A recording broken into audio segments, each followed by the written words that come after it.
Look, before you start blaming me for everything, I just want you to know that I've always had Gracie's best interest at heart.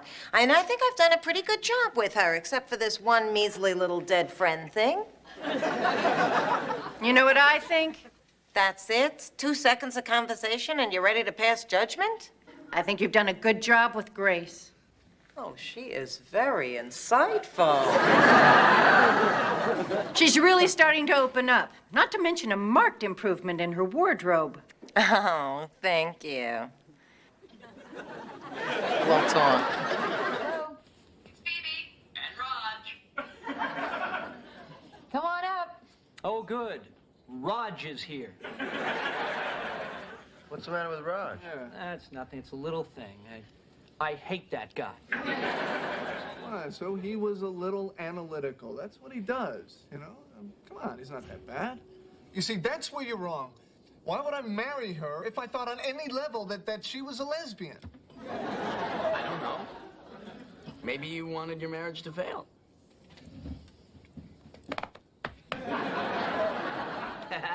Why? Why would I? Why? Why? I don't know. Maybe low self-esteem. Maybe to compensate for overshadowing a sibling. Maybe you... Wait. Go back to that sibling thing.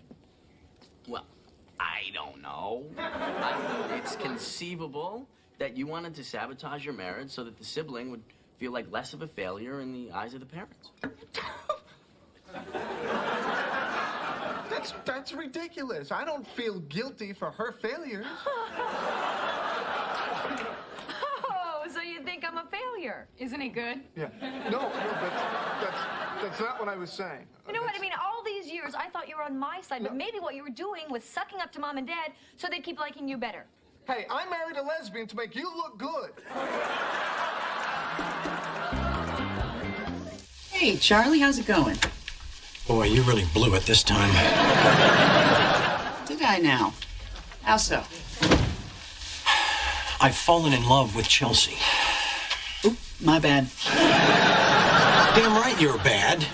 There were plenty of medications that would have turned me into a happy little potato, but would you prescribe them? No. You said I had to get in touch with my feelings and express them to the people I care about. Sorry, I must have been drunk. No, it's too late for excuses. I'm sensing something happened with Chelsea. Oh, you're good. Never sliding anything past you.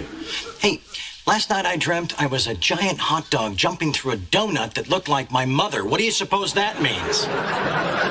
All right, Charlie, you've made your point. Now tell me what happened. We can go back to the donut dream later. It wasn't a real dream. I was being sarcastic. Oh, I know, but the fact that you chose that particular imagery is a little troubling. Now, what happened with Chelsea? I told her I loved her, and you know what she said? This process isn't really about me guessing. She said, thank you. Interesting.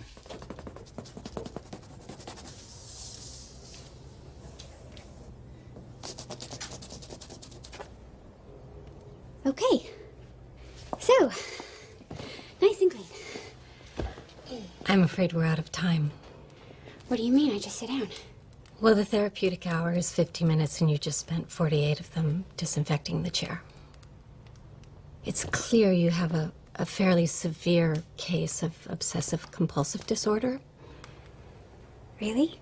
Well, OCD is very treatable. A combination of medication and behavioral therapy will give you some relief from those feelings of panic that you might feel if, say, you think you forgot to unplug the curling iron. Oh, God, I think I forgot to unplug the curling iron. There's a stigma in this country about mental illness.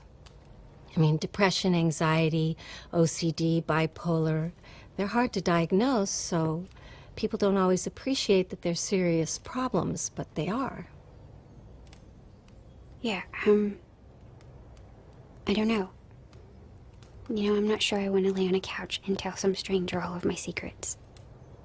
And I don't want to start popping pills just so I can turn into someone that other people want me to be. This is how I am. This is who I'm supposed to be. Your illness is not who you're supposed to be. Mr. Soprano? Yeah.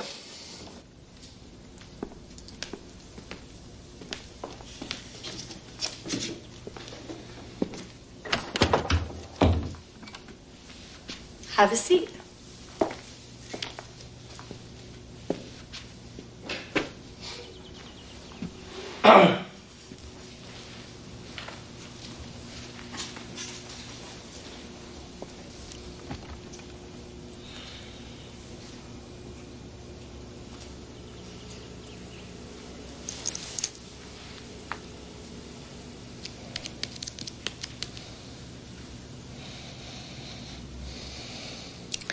My understanding from Dr. Cusimano, your family physician, is that you collapsed, possibly a panic attack. You were unable to breathe. They said it was a panic attack. Of course, all the blood work and the neurological work came back negative. And they sent me here. You don't agree that you had a panic attack? How are you feeling now? Good. Fine.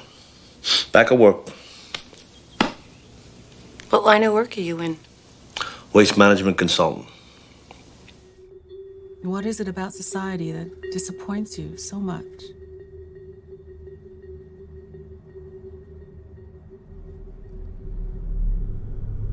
Oh, I don't know. Is it that we collectively thought Steve Jobs was a great man, even when we knew he made billions off the backs of children? Or maybe it's that it feels like all our heroes are counterfeit. The world itself's just one big hoax. Spamming each other with our burning commentary bullshit masquerading as insight. Our social media faking as intimacy. Or is it that we voted for this? Not with our rigged elections, but with our things, our property, our money.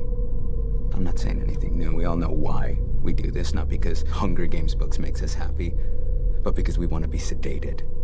Because it's painful not to pretend. Because we're cowards. Fuck society. Elliot, you're not saying anything. What's wrong? Nothing.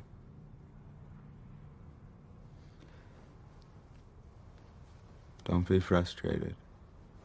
Why shouldn't I be? You're different than most. You at least try. You at least understand. Understand what? What it's like to feel alone. You understand the pain. You want to protect people from it. You want to protect me from it. I respect that about you.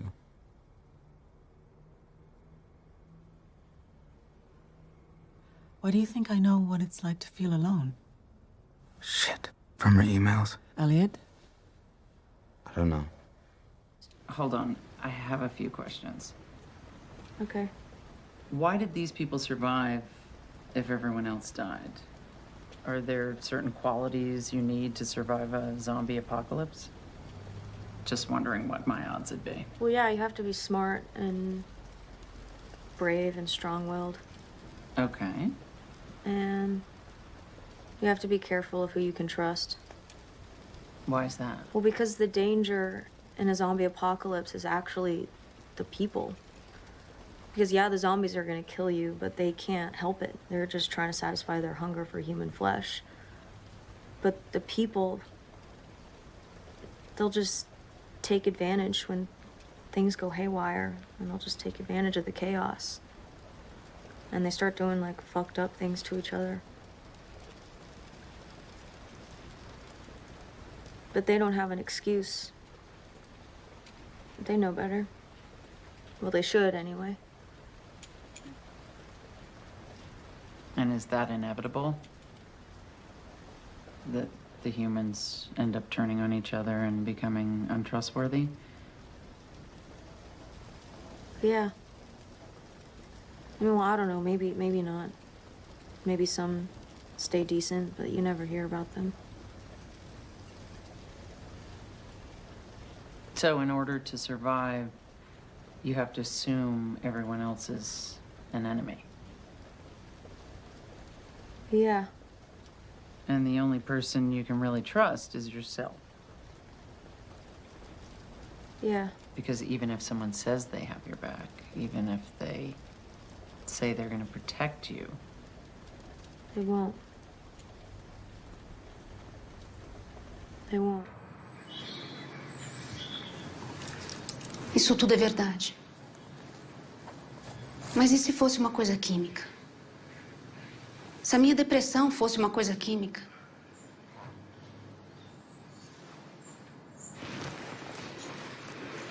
Você não acha que poderia ser químico?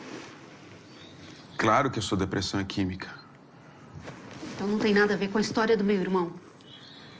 A sua depressão tem tudo a ver com a história do seu irmão e também é química. Eu não entendo. Veja bem, eu não acredito na alma separada do corpo. A sua mente faz parte do seu corpo. Então, se você se irrita, por exemplo, se alguém fala mal da sua mãe, né? A sua irritação é um fenômeno químico. Ela é química, mas também tem tudo a ver com o que falaram da sua mãe. Então eu deveria usar medicação ou não? Vamos continuar com o mesmo exemplo. Você se irrita porque alguém falou mal da sua mãe. Você pode bater no cara que insultou a sua mãe, talvez você melhore com isso. Você pode escrever um poema sobre as virtudes da sua mãe, ou pode tomar um remédio contra a sua irritação. Ou pode fazer as três coisas ao mesmo tempo. Elas não são contraditórias, nem um pouco.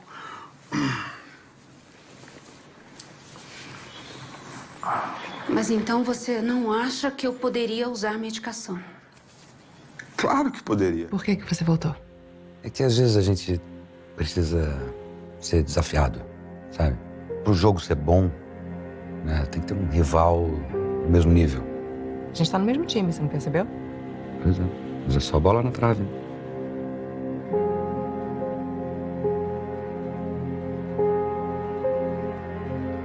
A supervisora agora é a Sofia Callas, personagem da Morena Bacarin. Você já ficou com algum paciente? Caio, você precisa de terapia, não de uma amante. Ela quer saber como ele tá. Ele passou por uma coisa muito difícil na vida dele, recentemente. E isso também é muito interessante, né? Porque a gente vai pra terapia e você não pensa o que tá acontecendo na vida do terapeuta. Eu não queria ficar sozinho. Você sabe que você não tá bem. Você não devia atender. Mas como você mesmo disse, você não quer ficar sozinho. Morena é uma amiga querida que eu conheci em Los Angeles. E desde então a gente namora essa ideia de trabalhar juntos. Aí ele me mandou o primeiro roteiro, amei. Falei, 100%, vambora. E ensaiamos demais, assim. A gente foi desenvolvendo a relação e o personagem juntos. Essa mania que você tem de pegar tudo que eu digo pra usar contra mim. Caio, eu tô usando a seu favor. E essa mania se chama terapia. É curioso que um dado momento nos nossos ensaios, ela falava, pra mim é um desafio muito grande. Na minha terra, uma responsabilidade de estar bem na tela. E ela está incrível. Ela fez um trabalho realmente lindo. E a nossa parceria, a gente esperava que ia ser muito boa, mas ela foi explosiva. Tentar controlar o incontrolável já é o início do descontrole.